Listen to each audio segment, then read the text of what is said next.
This isn't real. What is real? How do you define real?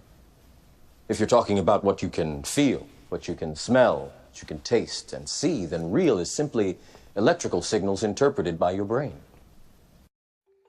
How do we know that we experience the real world? In fact, we probably don't. Everything that we perceive, everything that we experience is a result of the brain interpreting the sensory information that comes in a particular way. Now you could say that all of our experiences are all hallucinated. It's just that whenever we agree about what's out there, that's what we call reality. Brain brings to bear its prior expectations about what's out there in order to interpret this massive, noisy and ambiguous sensory information that it continuously encounters.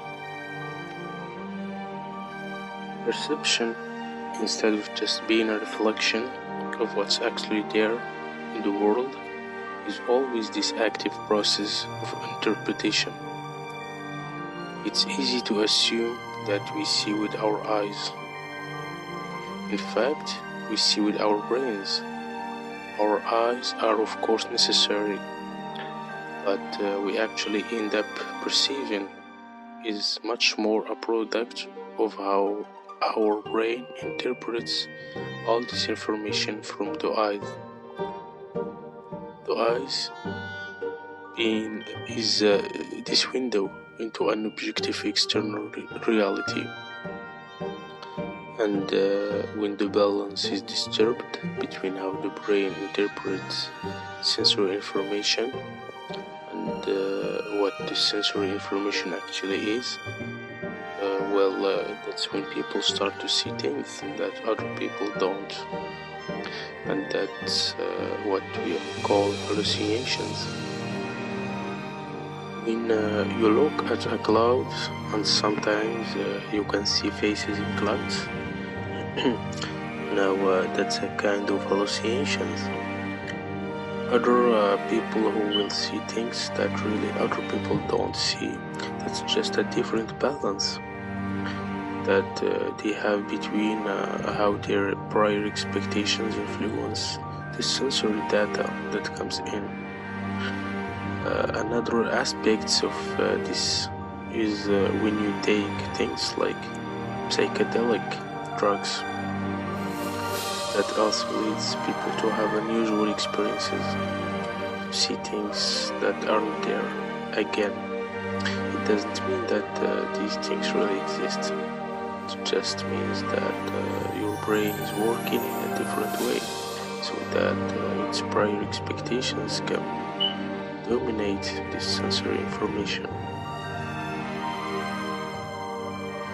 You can see a number of things that happen in the brain of psychedelics. One of the things that happens in the brain generally becomes a bit more disorganized.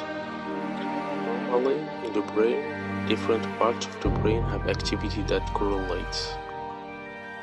So we see all these networks in the brain with different areas active at the same time, and then they diminish their activity at the same time as well. How visual hallucinations in the psychedelic state might come about could be that in the psychedelic state, what you perceive is dependent more on the brain than the sensory data that's coming through the eyes and the ears.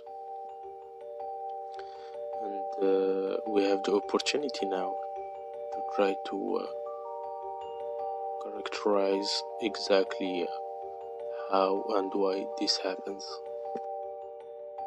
But what we experience as being real is a construction of the brain. So when I experience a particular color, that doesn't mean that color exists out there in the universe. That a red mug is actually painted, some color that exists independently of my mind and brain. No, red is something that my brain constructs in order to interpret visible information. This leads to the question: is anything real?